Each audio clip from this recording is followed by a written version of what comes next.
It's the year ending Sunday the 31st of December 2023, and this is the Year Unwrapped. In the past 12 months, we've seen Hamas attack Israel, Israel besiege Gaza, the coronation of King Charles III, Hugh Edwards and Philip Schofield departing our screens following revelations in their private lives, and the highest global temperatures on record.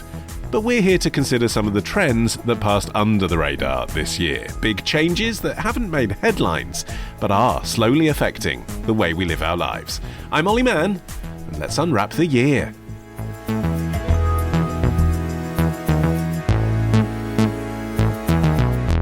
And joining me today from the week's digital team, it's Jamie Timson, Harriet Marsden, and the boss man's back, it's Holden, Frith. Welcome all. Let's start with a little bit of optimism if we can. Would someone like to say a thing that you're looking forward to in 2024? It's a tough weddings. one, I'm going to a lot of weddings. Excellent. Anyone you like, or you just like a party? I like some of them. Good. That helps. Jamie, you must have a cultural highlight you're excited about. Oh, absolutely. I'm excited for the return of The Last of Us, because I loved that TV show. Yeah. And Holden, is there a particular news beat you'll be interested to read about next year? I mean, there are a couple of elections on the horizon. There are elections everywhere. I'm going to be very on message and corporate and say we have some exciting new developments coming in the world of the week in the early months of the new year. So mark your calendars for that. Something highly relatable. We will all be doing that. And obviously Dune Part 2 is coming out in March. Very exciting. It's not as exciting as the developments coming in the world of the week. It says so in my calendar. Harriet, you're kicking us off. What do you think this year should be remembered for? Was this the year that Venezuela became the world's battleground? Output from Venezuela's vast oil fields has plummeted because of socialist mismanagement and U.S.-imposed sanctions. Most of its population now lives in desperate poverty. Popular discontent has mushroomed, but Joe Biden has come to Maduro's rescue. Several months ago, the White House agreed to ease sanctions if Maduro promised to meet opposition leaders to arrange elections. Of course, Maduro agreed, since he had no intention to hold anything resembling free elections. He knew Biden needed his help. The Bidenites, having waged war on oil and gas production in the U.S., wanted access to Venezuela's crude to help guard against unwelcome rises in gasoline prices during our elections next year. Steve Forbes, editor-in-chief of Forbes, I didn't even know Forbes was a man, did you? In their YouTube video, will Joe Biden let Venezuela's strongman Nicolas Maduro get away with shocking new threat? Okay, so Venezuela then, Harriet. What's been going on there this year that we should have been paying attention to? Well, as we've just heard, it's coming in from the diplomatic cold. The US has agreed to ease some of its really harsh sanctions on Venezuela's state oil in exchange for Venezuela holding its first free and fair elections next year since Maduro first came to power in 2013. So this is a really interesting story because why would the US be normalizing relations with a sanctioned dictator, a very anti-American sanctioned dictator who... Yeah, because nothing else has changed, ostensibly. Well, so we think. It's strange because most of the world doesn't actually recognize Maduro as the legitimate leader of Venezuela after the very disputed elections when he was elected to a second term in 2018, which most of the world said were sham, were rigged. So it's a very strange and very interesting move for the US to normalize relations with Venezuela, even while Venezuela remains a very important ally of Russia and Iran. The three main reasons why Venezuela has become so important are oil, immigration, and influence. Okay, wow, lots to unpick there. Let's start with the oil, Holden, because, I mean, people have known for a long time that there's oil in Latin America, but there's more oil than people used to think there was. Yes, and in fact, Venezuela has the largest reserves of proven oil in the world. And that in itself actually has led to a dispute with one of its neighbours, Guyana, which has recently discovered even more oil off the coast of what has actually been for a long time disputed territory, you know, dating back to the middle of the 19th century and various colonial claims, but has sort of generally been accepted as Guyanan territory. But in recent months, Nicolas Maduro has sort of revived Venezuela's territorial claim to that land. And in fact, there's sort of some suspicion that he's using this issue as a way of whipping up support in the run-up to the elections that are expected to happen at some point next year. Which is, I suppose, a similar technique to what we see in Argentina, isn't it, Jamie, with the Malvinas/Falklands? You know, that comes up as an issue when a leader wants to do some saber rattling and usually doesn't do anything about it, obviously the 80s being an exception. However, in this case, it doesn't feel so certain that he's definitely not going to do something about it, because there is a lot of oil there and it is the country next door. Yes, and I mean, Guyana, they had a meeting between Guyana and Venezuela last week, and they agreed not to use force on one another. I think what's interesting is that particularly to do with the oil, with the kind of easing of sanctions, a lot of countries around the world are looking at Venezuela as perhaps a new supply of oil that isn't linked to the Middle East. China this week, one of the big Chinese petrochemical companies just bought 1 million barrels of Venezuelan oil. And whether that will give a kind of boost to Maduro in terms of the geopolitical tensions, certainly countries around the world are still looking, despite what we've heard at COP28, they're still looking for cheaper bits of oil, and Venezuela obviously holds some power. Yeah. But then, Harriet, for the US then, that's an interesting one, isn't it? Because yes, you understand why the US might want to move away from any reliance they have on the Middle East, but moving towards Venezuela is sort of moving towards Russia, which is the thing they spent the 20th century trying to move away from. Or rather, it's trying to gain influence in a place where Russia has already a lot of influence. It's all to do with the type of oil that it is. It's actually, the Venezuelan crude oil is more of an attractive alternative to Russian oil because it's very heavy in the same way that Russian crude oil is very heavy. And that's very attractive to US refineries. It's also much closer. But it's more to do with immigration as well, because under Maduro's very, very, very repressive dictatorship, there's been this incredibly devastating economic collapse. And most of the country actually lives in poverty. It's one of the most corrupt, most poor countries in the entire world. And under Maduro, 7 million people have fled Venezuela, and a large amount of those people have gone into the US. So there is a lot to do with how immigration will play out in the next US elections as well. But in terms of how would normalizing relationships with Venezuela help? Just simply fewer immigrants would want to make the crossing, is the idea? Basically, when relations are really strained, it makes it a lot more difficult for the US to return undocumented Venezuelan migrants. You know, they actually resumed deportation flights last year because of record numbers, and more than half the people crossing the Darien Gap, so between South America and Central America, which is really the gateway towards Mexico and the US, more than half of them were Venezuelan last year, and that was a 50-fold increase. So this is a really, really big problem for the US, and it's a much bigger problem than people here talk about. And it's worth talking about the Darien Gap, isn't it, Jamie? Because that particular migrant crossing, you know, here in the UK, we're talking about small boats coming over from France, etc. But actually, that's a relatively smaller crossing, isn't it, than this deadly jungle pass that goes from South America into Panama that record numbers of people are doing. Yeah. I mean, it's more than 506,000 migrants had crossed the Darien jungle by mid-December, which was more than double the 248,000 who set a record the previous year. That's a huge amount of people. And particularly, I think from a US perspective, as they're coming into an election as well next year, controlling or seeming to have a control over the border is very important. There are lots of reasons why the US would want to ease relations with Venezuela. It seems very tempting. Increasing global oil supplies, a chance possibly to move Venezuela away from the orbit of some of these other countries, like Harriet mentions. I think also a recognition that actually kind of maximum pressure sanctions haven't really worked. You know, they tried to get rid of Maduro. They tried to impose Juan Guaido in quite a kind of crude coup, really, in lots of ways, who was an opposition leader. And that's not really got very far. You know, Maduro's into his 11th year of being in power.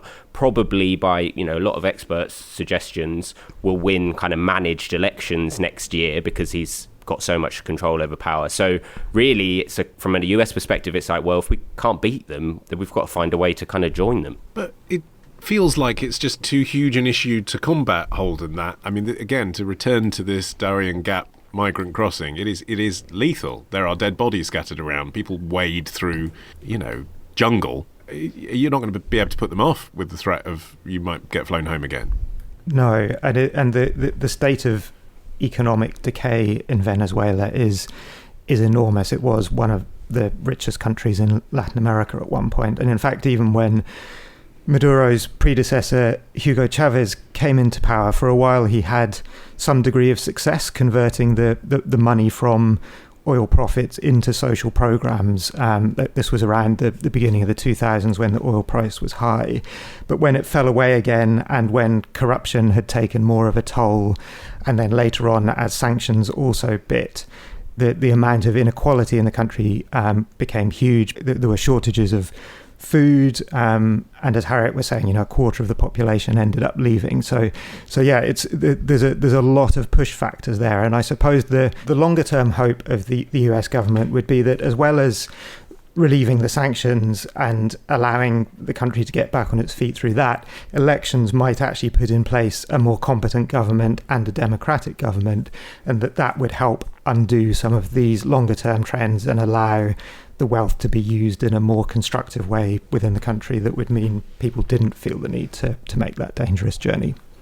Okay, let's just park the elections for a second. We'll return to that. But Harriet, you outlined 3 areas where you thought Venezuela was important this year. Oil, immigration, you said, and influence. What did you mean by influence? Well, if this year and kind of the next few years can be characterized by anything, you can broadly characterize it as a conflict between democracy and Western countries and authoritarianism and China, Iran, Russia, and to a lesser extent, North Korea.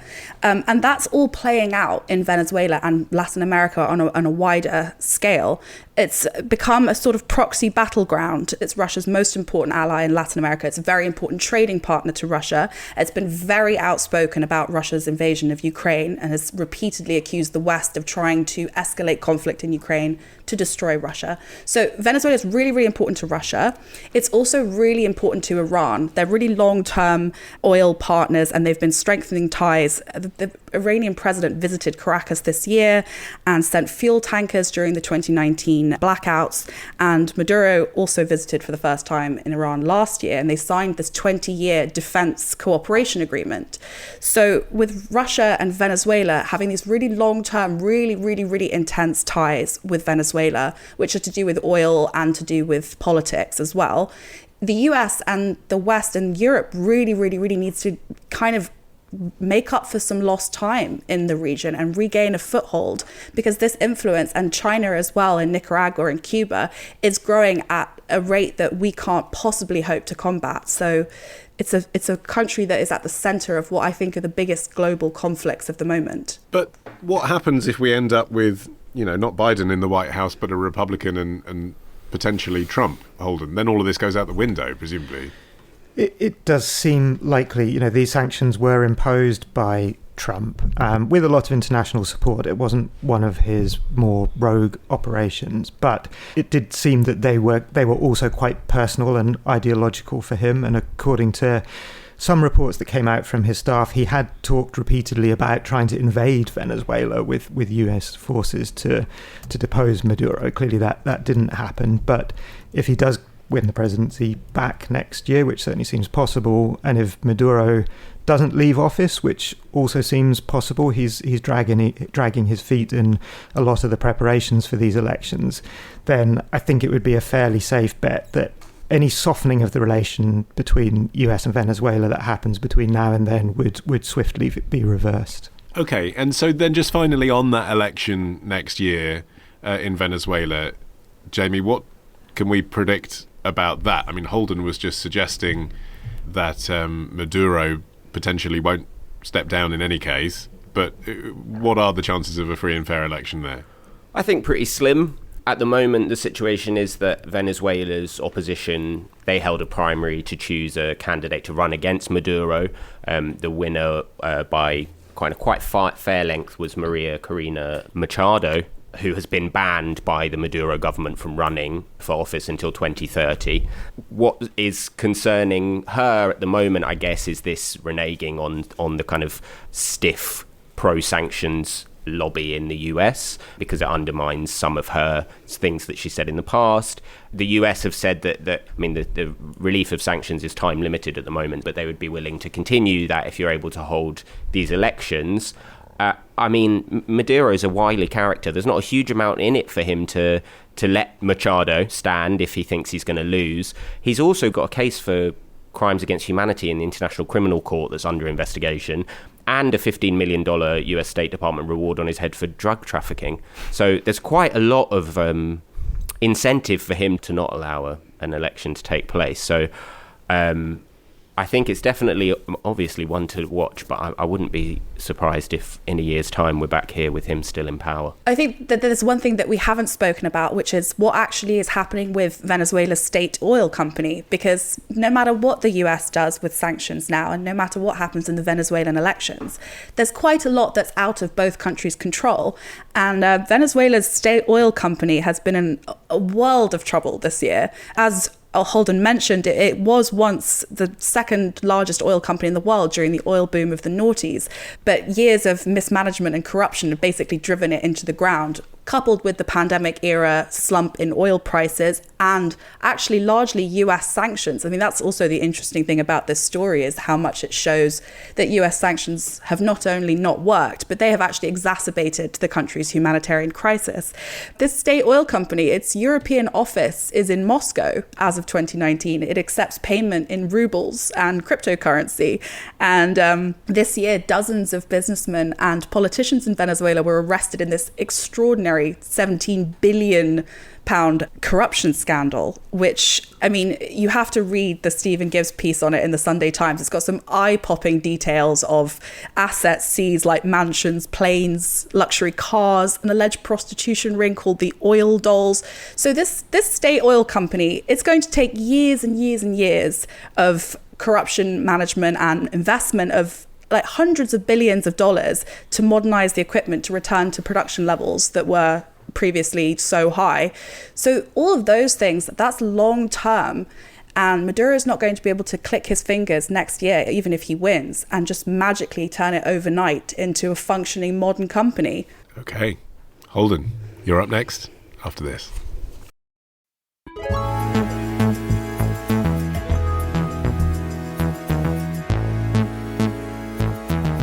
Okay, Holden, your turn. What do you think 2023 should be remembered for? Are we living in a new golden era?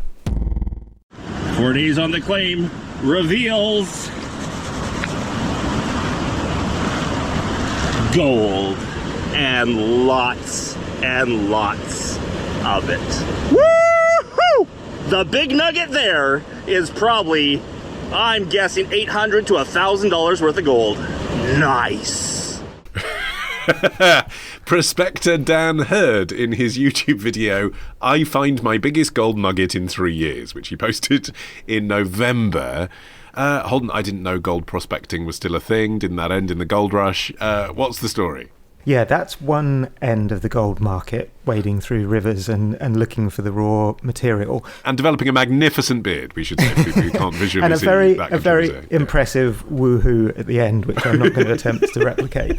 But yeah, what I'm talking about here is very much at the other end of the gold market, when it's been turned into a financial instrument, and an instrument that still plays an important role in the smooth running of the economy. And what happened this year was a bit of a puzzle, really, to economists. They had been expecting the price of gold to be pretty flat during 2023. It peaked last year when Russia invaded Ukraine, then spent the rest of the year on a downward run.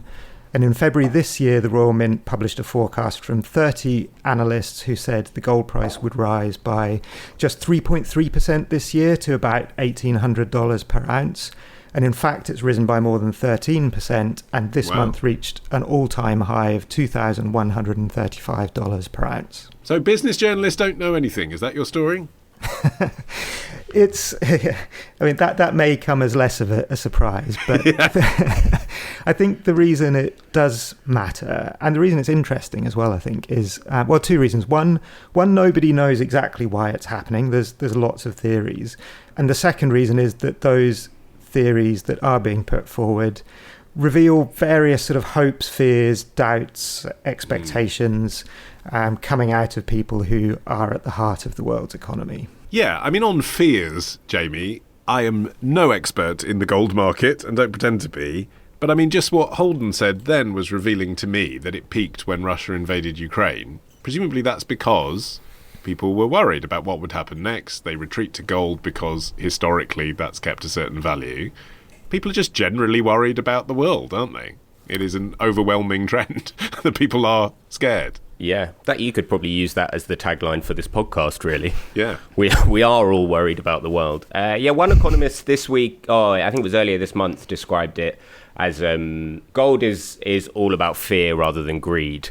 And I think one of the arguments for why this is happening is to do with the geopolitical tensions. There was a spike around the Hamas attacks in Israel, and I think some of the arguments that you can put across are covered off by basically people thinking, oh, gold, this is what we can put some money into.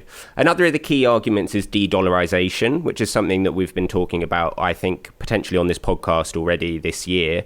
The idea that the world is looking to remove its reliance on the dollar. Brazil President Lula said in March on a trip to China, every night I ask myself why all countries have to base their trade on the dollar.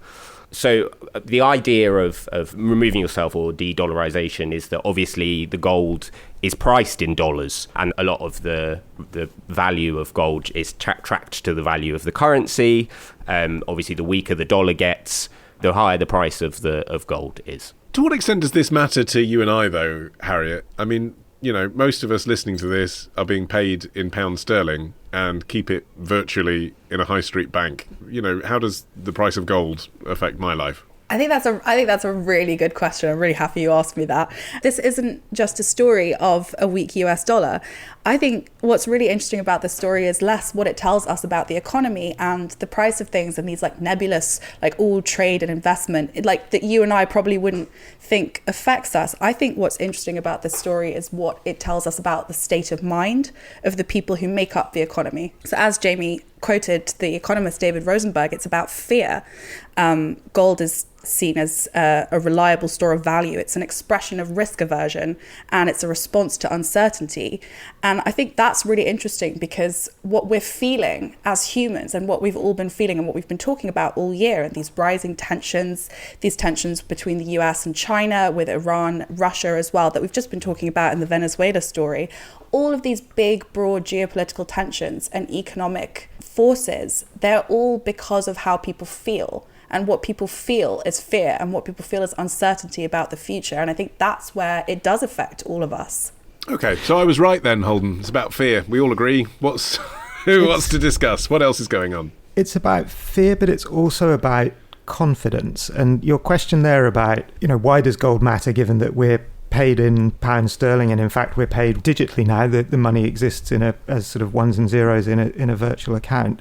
We don't think about this because, apart from maybe a few moments over the past couple of decades, we can generally be pretty confident that that money will be there and people will accept it when we go into a supermarket and, you know, swipe our debit cards.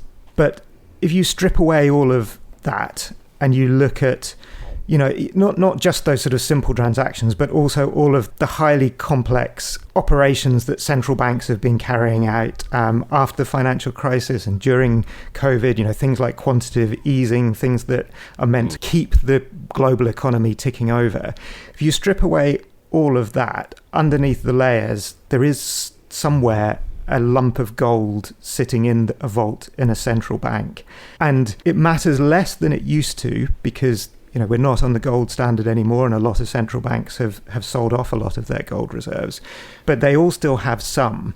And it's sort of it's surprising that it still matters. And none of us will ever see those lumps of gold held in those vaults. But at some level, it really matters whether they're there or not. And if they weren't there, that confidence would evaporate, and there wouldn't be the trust that people have that these transactions will work, and we would be living in a very different world. And actually there have been some really quite profound changes in the past year or so around how central banks think of gold.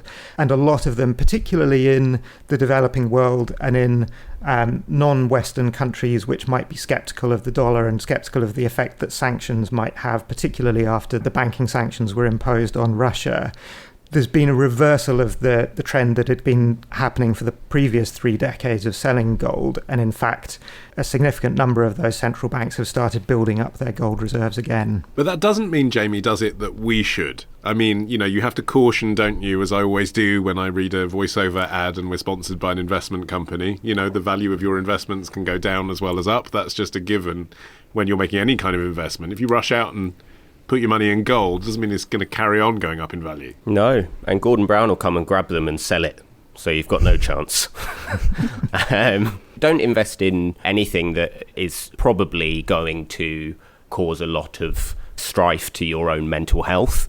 John Stepek, who was a former podcast member legend. of I think the we team, can call him a legend. Formerly of this parish, now at Bloomberg, yes. He wrote a newsletter on this very topic where he said that investing a little bit in gold is sensible if you're an investor, but no kind of massive amounts. I didn't think that's what you were interested in doing, Ollie. But if you're looking at emerging markets, India is a big buyer of gold, and that will probably grow, experts think, as their domestic wealth grows. There was a very interesting interview that Reuters did with some young Chinese workers, kind of professional age, who basically said they don't really trust the monetary system, as Holden was saying, and they were buying more gold. People in their 20s thinking, actually, this is a way of doing it. I do wonder, actually, though, in developing countries, Harriet, whether just the fact that it is partly about bling does have an impact.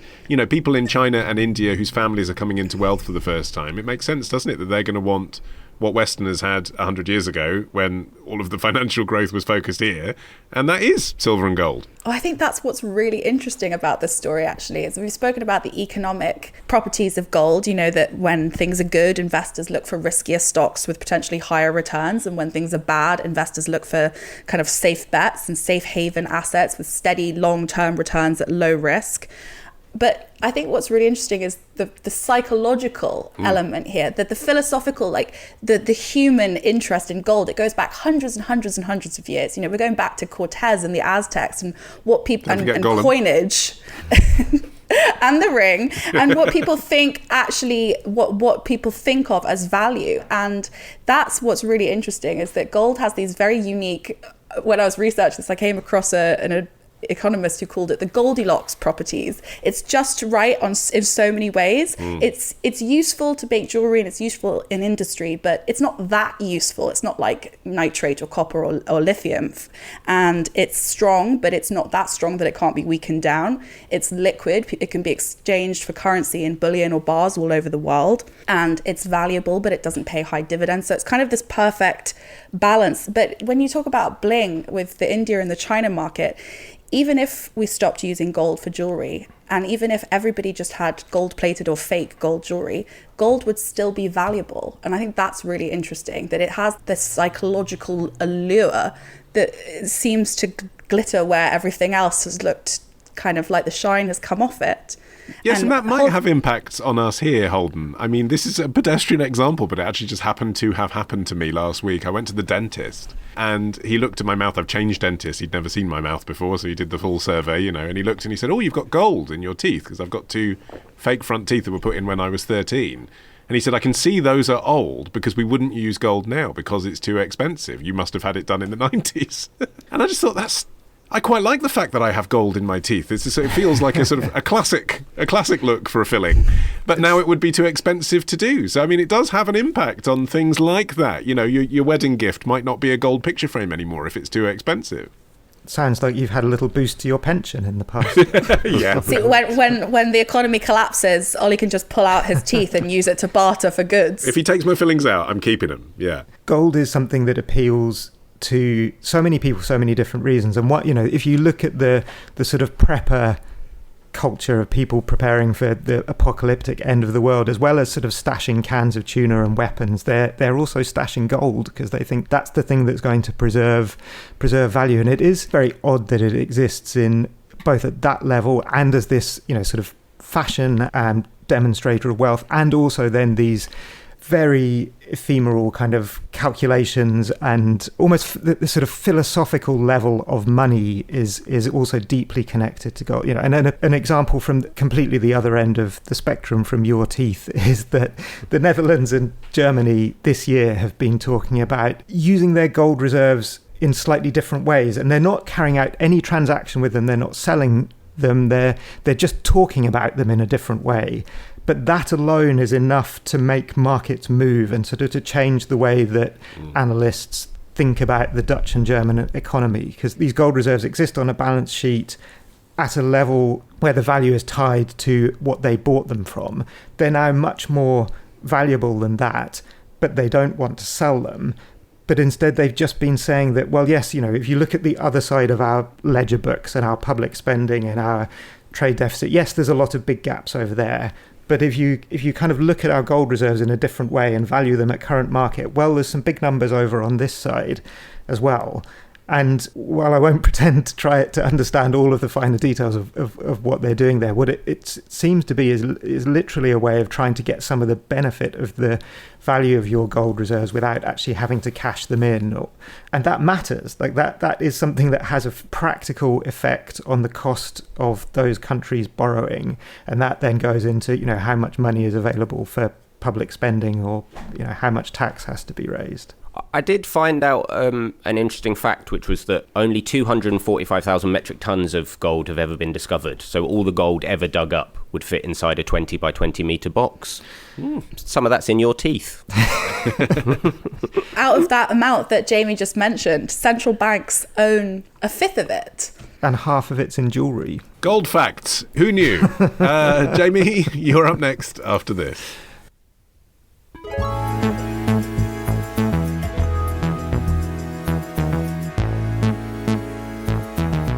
Finally this year, it's Jamie. What should the last 12 months really be remembered for, Mr. Timson? Why has this year seen so many creators struggle with the C word? In the Sex and the City reboot, and just like that, social distancing is briefly mentioned in the very first lines. Do we hug or bump elbows? But isn't present apart from Carrie unearthing a vaccine card in Big's wallet and an occasional line looking back. I am drinking too much. Yes.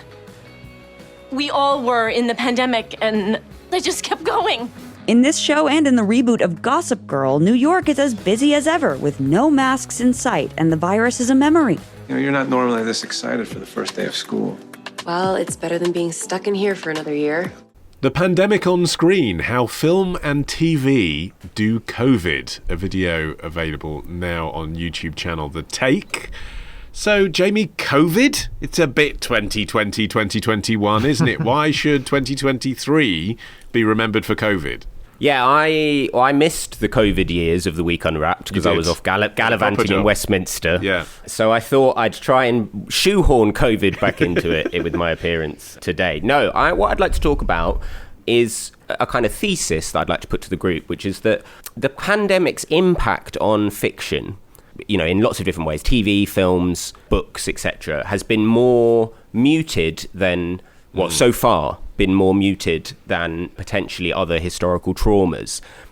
If I think about some of the books that have been released recently, so particularly fiction, Day by Michael Cunningham, Delphi, Claire Pollard, which was last year, but it's out in paperback this year, Sarah Moss's The Fell, a lot of these things are kind of wrestling with this idea of what the pandemic was and what lockdown was, but they're very introspective. And there has been a move towards autofiction, but we're yet to see the big pandemic novel or the big pandemic art. And as we were hearing in the clip earlier, a lot of TV and film just aren't really mentioning it. There was the Sex and the City reboot that talked about it briefly in passing, but very much in the past tense, potentially suggesting that we don't have to worry about COVID anymore, but also just that perhaps that people don't really want to engage with it. And I think from my own perspective, I am not yet ready to really watch something that's so viscerally replays what we all went through. Well, there has been that Sky series, hasn't there, with Kenneth Branagh playing Boris Johnson, which was about the government handling of the COVID crisis, and it was pretty good, and I watched it, but I actually, as I was watching it, was kind of thinking, I'm not ready to watch this. Yeah, and I think that social history is something that has been done a little bit. There was a good book out this year, which was the kind of first attempt at looking to document it.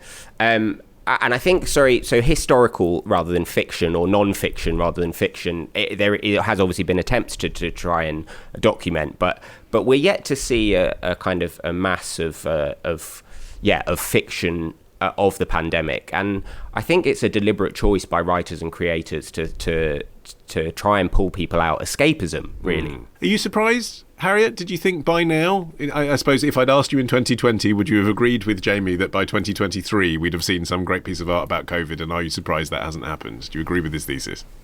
No, I think that we already have seen a great deal of great pandemic art, even despite the limitations that Jamie's outlined. I think Bo Burnham, for example, the American comedian, his film Inside, which came out in May 2021, where he basically just stayed in his house in Los Angeles for an entire year, didn't leave the house, and filmed effectively a sort of documentary musical. I think that was just a phenomenal piece of art. I would recommend that everybody go and watch it if you feel ready, because it's both visceral and devastating. And as Jamie mentioned, the so-called pandemic novels, I mean, we already had this turn towards introspection and auto fiction that predated the pandemic. But I think that the bigger issue is that most great art from great social traumas that we talk about is a response to like a blunt force trauma, like the Guernica and explosions and war and invasions and ravagings. The pandemic is unique because it was largely felt by what was taken away from us. It's an absence. It's like a black hole, like how you can't look directly into it. It sucks in all the light. And how could it not be inward looking? There's this tension between the universality of the experience. Everybody experienced the pandemic, but nobody experienced it in the same way. And that makes it really, really difficult to actually express anything but inward looking. I suppose, is there an element to which, Holden, though, that's kind of a middle class perspective, and maybe you see that in novelists? But actually, yes, everyone experienced the COVID pandemic in different ways. One of those ways was frontline workers and people working in hospitals and people working in morgues. I mean, there are stories to be told about the pandemic and how devastating it was. Why aren't we seeing those? Yes, and ITV does have a hospital-based drama coming, I think, early next year, produced by Jed Mercurio's company, and it's based on a memoir written by a doctor and writer who was at the front line. So again, that's falling slightly into the sort of docudrama or the social historical side of things, rather than kind of pure like fiction about the pandemic. But I think that is the part of the pandemic that lends itself more easily to drama, and perhaps to TV drama in particular, where you've got the established language of the medical drama, and you have heroes in a way that perhaps the pandemic as a whole doesn't. If you think about either the First World War or the Second World War, and the number of films and novels and pieces of art that really kind of resonate, and you can't really help but think of those wars except through the art that came out of them. But that isn't the case for COVID, or at least not yet, because I think it may just be that we haven't had the time to process it, to get the distance from it. But I do also think that there is something in the nature of the pandemic and that interiority that we've been talking about that will mean it becomes harder. And if you think there's a lot of First World War poetry, there's not a lot of Spanish flu poetry. Right.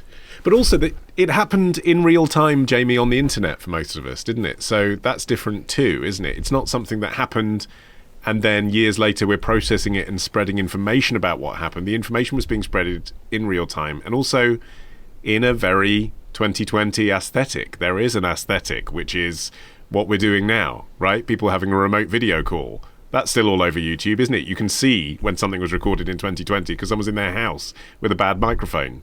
So it seems weird for art to imitate that because it's there. Yeah, there is, and I think I would probably, I'm persuaded by the idea that a lot of us and a lot of the good fiction that we've seen, particularly horror films, have done really well since COVID, and that's all about being weird.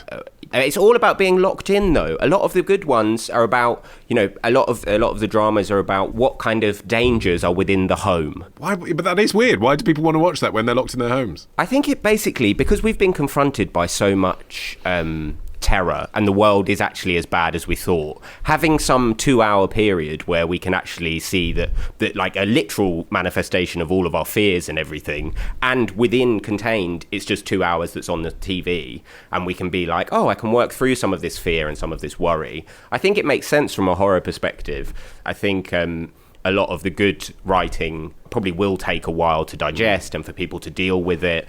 William Maxwell, who was an author and New York fiction editor, lost his mother in the Spanish flu when he was 10, and his later masterpiece, They Came Like Swallows, wasn't written for quite some time. So I imagine there's a whole generation of writers out there who are dealing with loss from the pandemic that might come on to write something brilliant. But also actually just some of the fun stories that did come out of the coronavirus in terms of the public interacting with each other. In terms of, I mean, it's almost a sitcom setup, isn't it, Harriet? It's a rom-com setup to have, like, we've just started a relationship, shall we lock down together for 3 months? I'm kind of surprised we haven't seen more of that, just being used as a dramatic device. I heard of a book deal that was exactly that. So I don't think that it's not being made. I think that probably, maybe for whatever reason, that's not the sort of thing that you tend to watch. And also, I do think that we need to separate film and TV from novels here, because the economic reality is completely different.